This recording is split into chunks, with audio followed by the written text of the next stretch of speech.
Strategic Training Employment Program at the YWCA Hamilton. Today, I'm happy to sit with you and discuss probably the most important job search document, and that's going to be your resume. So what we're looking at today is we're going to give you some strategic resume writing tips to create a generalized resume document. Specifically today, what I'd like to explore is talking about a chronological style resume and what that is, what that looks like, and some tips for strategies to make you more successful with your next job search. Of course, the purpose of any type of resume is for you to obtain a job interview. Resumes will do that for you as long as it's impacted with keywords and has the most relevant information. When we talk about the chronological style resume, we just want to look at specifically what that means and what that looks like. This is a resume style that, of course, is great for demonstrating linear career progress. So for example, I started somewhere entry level and now I'm moving forward and looking at management positions. It's also good for the same field of work or the same type of job, or perhaps even advancement in the same company. We do like it, employers are familiar with it because it highlights linear progress, and that is certainly something that's super important. So with regards to that, we're gonna break it down into certain sections about the resume and what that looks like and how it can be standing out for you. The first section is what I like to call your introductory section or your professional letterhead. That is something where you're putting all your contact information that is most relevant to the job or opportunity. So your name should be the biggest thing on the page. Outside of that, you could have a mailing address. I would certainly suggest maybe having your email and your phone number. Make sure your email address is professional, but also make sure that your phone number is something with voicemail and something you check regularly. One of the things that's optional is to include a mailing address because that's no longer as relevant as the digital ways in which to contact you. Also, I would certainly suggest you creating your LinkedIn URL, creating that customized, put that on your resume. It's a great digital click and it'll give the employer more of a synopsis of your information. So totally keep that in mind. I would certainly use, however, font size, font style, whatever margins, consistency is key. Whatever you use for the start of your resume, I would certainly suggest using it for your cover letter, your page for references, and just to create your own strong personal brand. So what we're looking at is consistency. Consistency is key here. We're looking at the same font size, the same font style, same margins, same heading. It really does increase your professional brand and presence when you're certainly able to do so, okay? One of the questions we get asked a lot is, how long should my resume be? I will say this, your resume should be a max of only 2 pages total. 2 pages, and sometimes if you can't get it onto 1 page, I would suggest creating 2 pages. Also with the resume style and size, you want it to be quick and easy to read, so formatting, certainly use bullets. Of course, if you can fit everything on 1 page, that's totally okay too. We just want to make sure it's easy for employers to read, review, and of course call you for that ever important interview. So definitely keep that in mind. The next thing I'd like to talk about is an introductory section in the form of a profile or a summary of skills. This is something, key bullet points of your top KSA, which is your knowledge, skills, and abilities. Think about it this way, in relation to the job you've applied to. If you were to create a movie trailer about yourself, I want you to think about it. What sorts of skills, qualifications, experiences would you include there?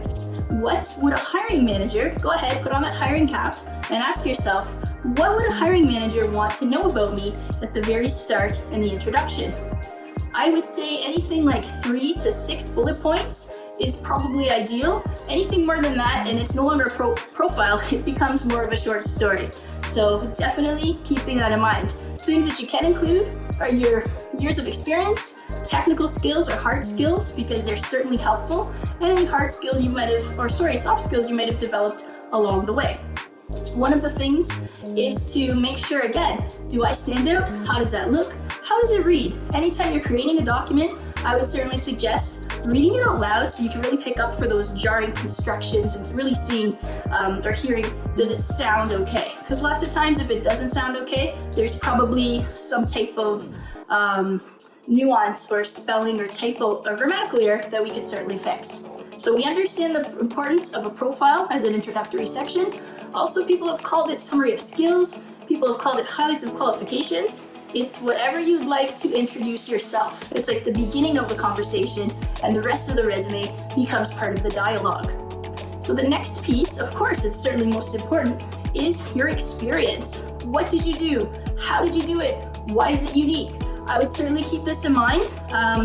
Try to avoid making your experience sound like grocery list instead of like eggs, milk, bread, butter. Certainly consider the context. What skills did you use when you're applying those, when you were doing those tasks, okay?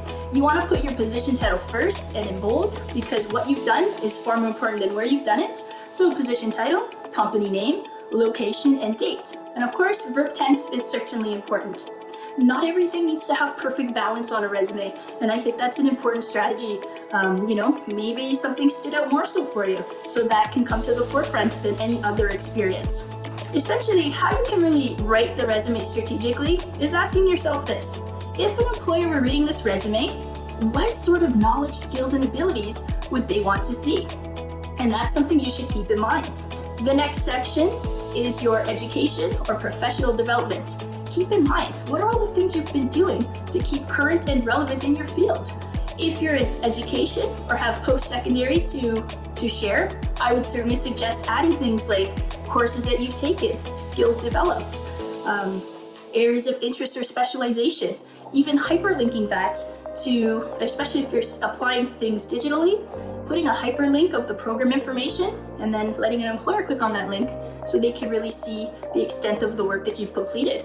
So definitely keep that in mind. Professional training can include things like on the job, seminars, workshops. Don't forget any sorts of independent learning that you've obtained during any type of professional development or seminars and conferences. And keep in mind, the more keywords you can put that are similar to the job posting, that increases your chances of getting contacted for a job interview.